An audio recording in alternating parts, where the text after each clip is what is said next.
Welcome to the Breaking 90 podcast, where we talk about all things sustainable fat loss. We take people on 90-day journeys to creating fat loss forever. Thanks for listening. I hope you enjoy the episode. Hello, everyone, and welcome back to the Breaking 90 podcast. I'm your host today, Jerrika Kelly, with my lovely co-host, Kelly Sarlo, and we are two of the coaches of Breaking 90 Fitness. Thank you for listening. Hey, Kelly. Hi, how are you? Good. All is well. What's new in your world? Just getting back into volleyball, actually. I was going to say not a whole lot, but that is super fun. What about you? Awesome. I was just thinking about how I was recently in your neck of the woods. Yeah. And I was, for those that are listening, it's North Bay, Ontario. And I was driving home on my way in, it was almost dark. And I saw the largest moose I have ever could even fathom to walk on this planet. Wow. Like, it was mind blowing. It was in the center of the road, so terrifying. Yeah. And like, his shoulder was well over any truck. Like, it was just, and it had a huge rack on him. Like, I guess it was a bull, of course. For those that are just tuning in, it was a bull.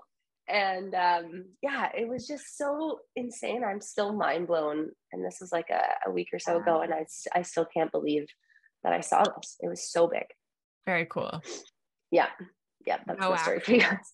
You were safe. No, had to still couldn't even slow down fast enough. Had to wind around, which was really scary. And it definitely had me nervous for, I still kind of was shaky thinking about it for quite a few days, but no, everything was okay. Everyone was good. And now I'm just like, how cool is that I got to see a moose that large. That's awesome. Yeah, very cool.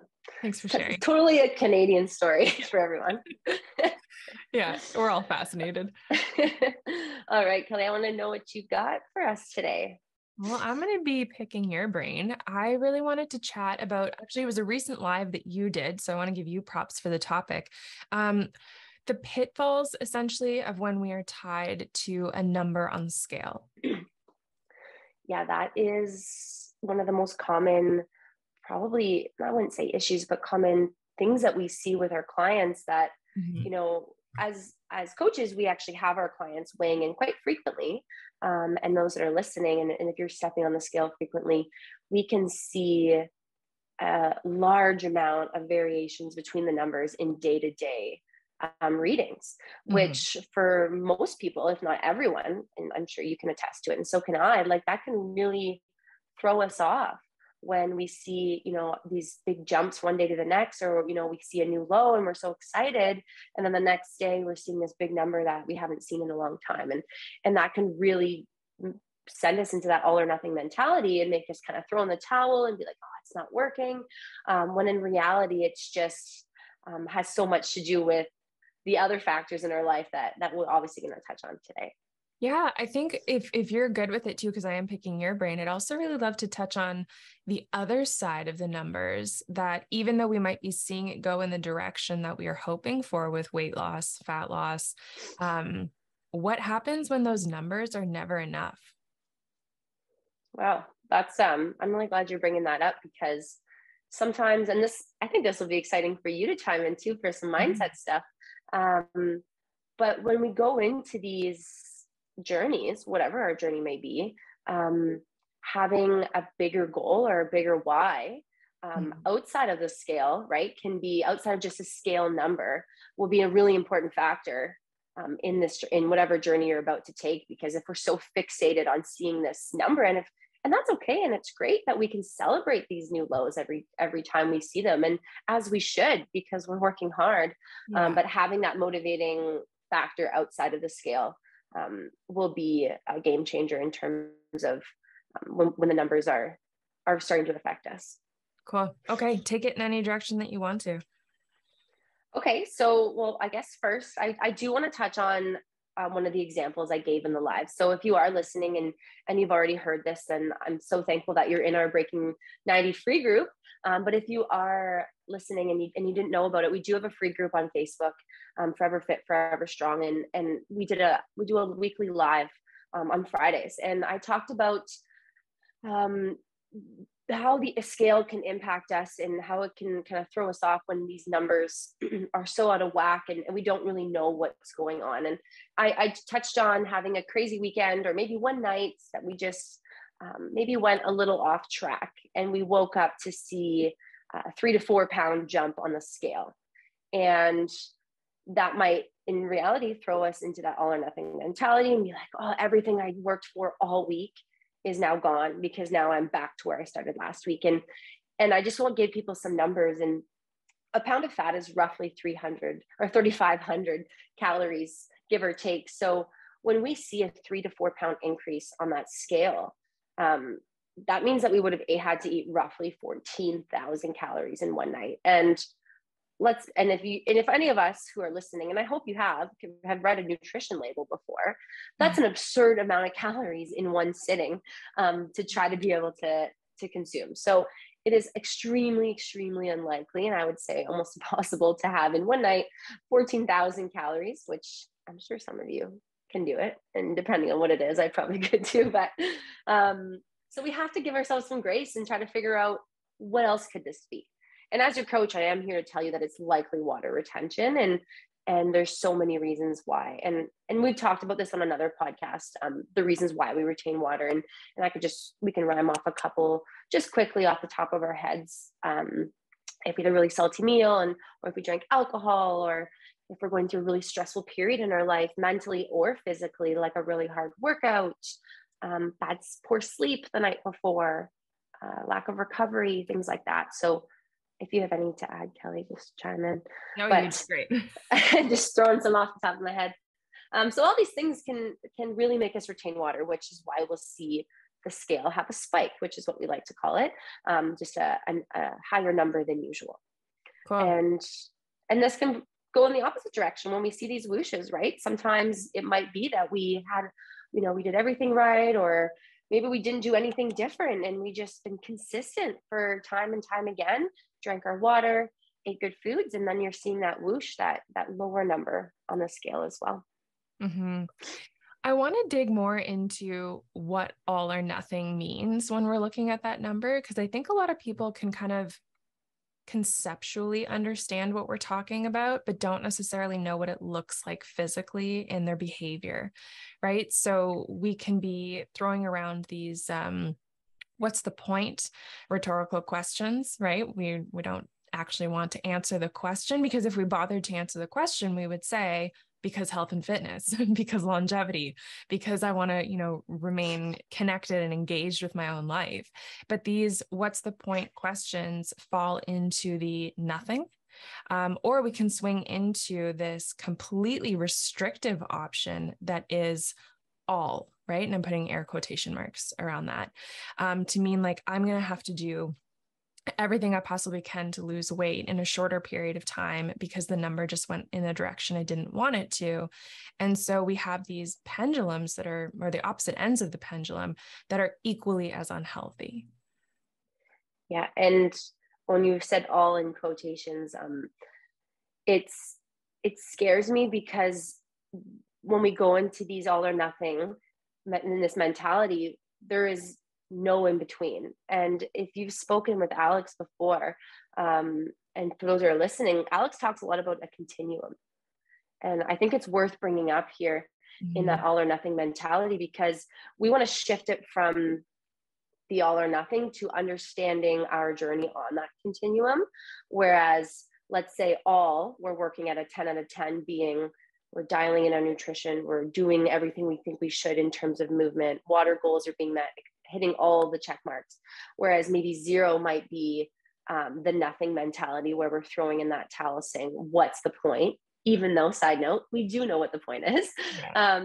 So looking at things on a continuum, being, okay, so instead of just, let's say I'm hovering at a 5 today because, I had a spike on the scale, but I also already got my workout in. So, I'm doing some things right, but I'm still feeling a bit down. So I would rate that maybe as a 5.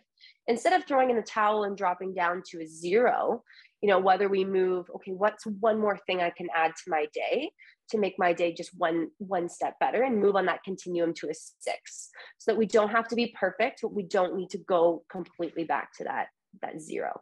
So finding that continuum, it can really create a much more healthy relationship throughout whatever journey you're on. Cool. Love that. I think that same all or nothing mentality can be applied to when the numbers are moving down as well, right? Where we gain this feeling of momentum, like, okay, it's doing what I want it to do. I'm losing the weight. And now I up the intensity because I want faster progress. I like the way this psychologically feels.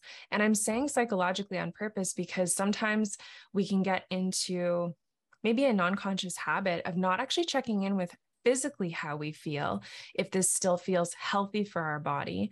And we're just psychologically happy with the numbers that we're seeing. And we're not noticing the disconnect. We're not noticing psychologically, okay, I like this number. This is a number I've never seen before. And is it the number that's making me happy? Or is it my new energy levels that are making me happy? Is it the fact that I can sleep better that's making me happy? Like, what is the association or disassociation between these numbers and our feelings? I'm glad you brought that up. Yeah, I love that, because I remember, the first time that I went through the 90-day program before coming on as a coach, I didn't have a number in mind. Alex and I just made an agreement that we were going to lose X number of pounds first, and then just take it from there and see how I felt, right? And that was a completely new concept for me. And I had said to him at one point, I don't want my spine sticking out like this. I'm not looking to be thin. I want to be fit, right? That was definitely lingo that I was using at least. And he was like, look, don't get scared by that. If you're getting to a point of lean so that we can put muscle back on, you're going to see a scale go up. And that might be something that you're really excited about once you get down to a certain weight and then climb up with muscle. And again, like, I would never have thought the scale going up would be something fun and exciting and an accomplishment of its own. Something to celebrate. Absolutely. Yeah. And I love that you touched on how sometimes as coaches, we talk about changing or discussing a goal where some of our clients may come in and be like, I need to lose this large X number of pounds. And it's a large number.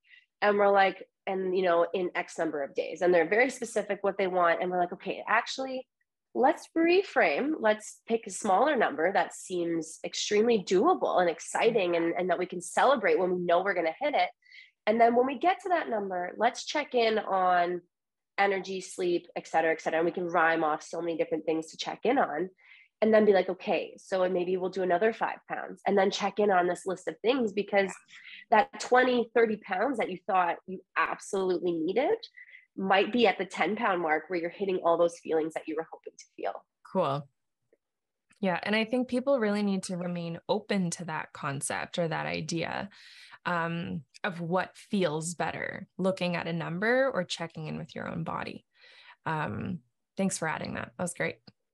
Awesome. And I do want to make note too, and we may have kind of touched on this in the beginning, but we are focusing this conversation on a number on the scale. And we talked about having, other goals associated with the number on the scale to use as motivation. But I also want to just quickly touch on having other means of measurement as well.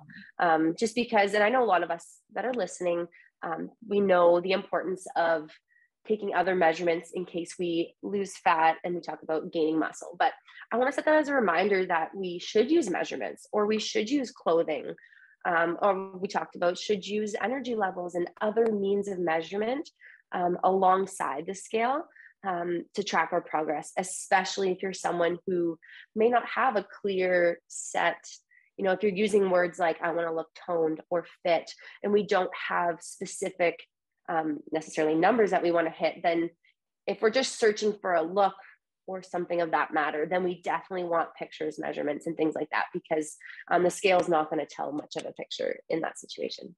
Yeah. One of the things that I've noticed, especially since COVID, I haven't touched a volleyball since March of 2020. and the muscle in my legs is not what it used to be. And I've dropped a pant size, which some people might blindly just want to celebrate and be like, good for you. And I'm looking at these pants thinking, I would be thrilled if I couldn't fit in these smaller sizes because my leg muscles came back. Right? Like if I had to go up a size, maybe not in the waist, but in a different kind of fit because muscle was gained and I had more of that definition again and that feeling of strength, if we're going back to, checking in with the body, a measurement in terms of a size of pant might not be something I want to, head in the descending direction. Right. Because when we gain muscle, we're looking to gain a little bit of size in those legs. And exactly. So that's a different form of looking at it, a different form of measurement, but very cool. Yeah. That's a great perspective. Yeah. And you will get there. I'm excited for you. Well, the workouts you've designed for me, for sure I will. Awesome. Getting a good burn. I love it. Oh yeah. Awesome. So is there more that you want to add to this? I don't think so. We took this in a couple different directions and I'm really excited about it. Yeah. And I'm really hoping that people are sitting down, hopefully maybe just jotting down notes and thinking like, why did the number matter to me so much? And if the number still does matter, what else is attached to it? Like you said, what is the bigger why? What feeling am I hoping to get to with this number, right? Make those connections for yourself. And check in on those little celebrations, on those little 5-pound marks, because you might, like we talked about, get those feelings sooner than you think. Oh yeah.